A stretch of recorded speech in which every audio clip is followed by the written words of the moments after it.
Imagine starting your Monday morning, and instead of opening 5 dashboards, digging through reports, and messaging 3 teams for context, you ask one simple question. Hello, I'm Emma. I provide real-time executive intelligence, connecting performance data, strategic decisions, and risk signals. What would you like to explore? Can you summarize the performance over the past 12 months?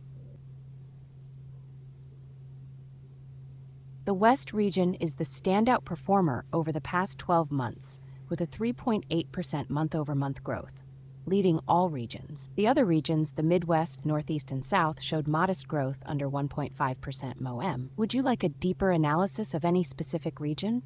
Now, this is what I call executive intelligence. As an executive, AI shouldn't just answer questions. It should surface risk, trace decisions, and help you act.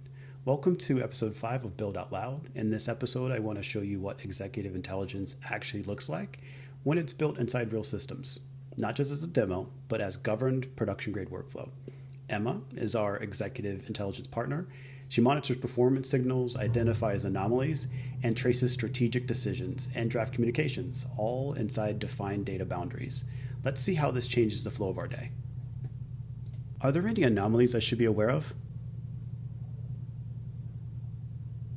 Significant anomalies are evident in the South region's electronics category, consistently underperforming with drops up to 23% below expectations. This stark underperformance suggests potential strategic or operational issues within this segment. Would you like me to explore the underlying reasons for this drop? Yes, let's please review what change occurred.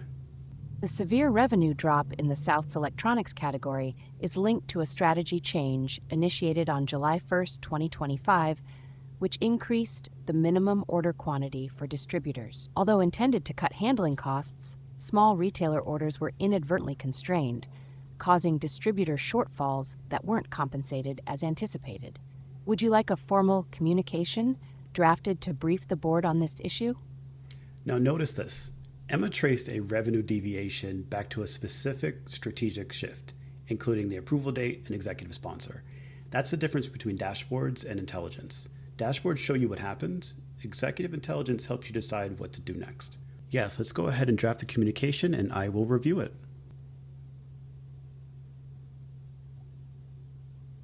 I have prepared an executive communication addressing the significant decline in electronics revenue in the South region. This memo outlines the root cause tied to strategy changes and suggests immediate mitigation efforts. Please review and let me know if you need any adjustments before sending it to the executive team. Thank you, Emma. You're welcome. If you need further assistance, feel free to reach out. Have a great day. Now, did you notice something? I never left the screen. I didn't switch tools. I didn't move data between dashboards. I didn't ask other teams for context. Everything came to me. Emma surfaced the signal, traced the cause, and prepared the action step. All I did was confirm. In just a few minutes, we uncovered 3 critical gaps. The first, revenue dropped 2 months ago. Why wasn't this surfaced proactively? Number 2, why wasn't the strategy resilient to this type of headwind?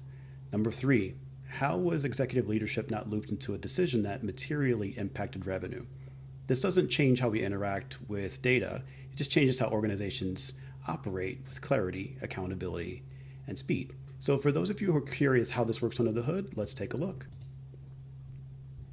At a high level, this system has 3 layers. Real-time interaction powered by LiveKit. That's what allows Emma to join as a participant and interact with low latency audio.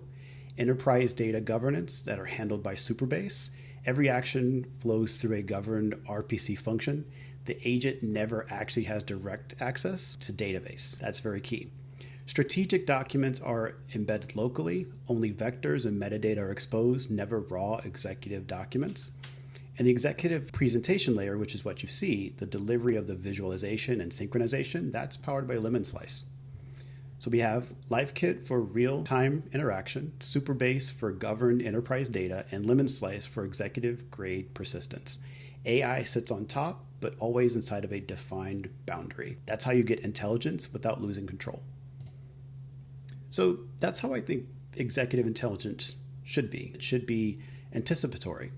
It should surface risk before it becomes a crisis, trace decisions instantly, and reduce the time between signals and action. That's what we're building. The This is episode 5 of Build Out Loud. And if you're interested in the future of governed AI systems for executive teams, follow along.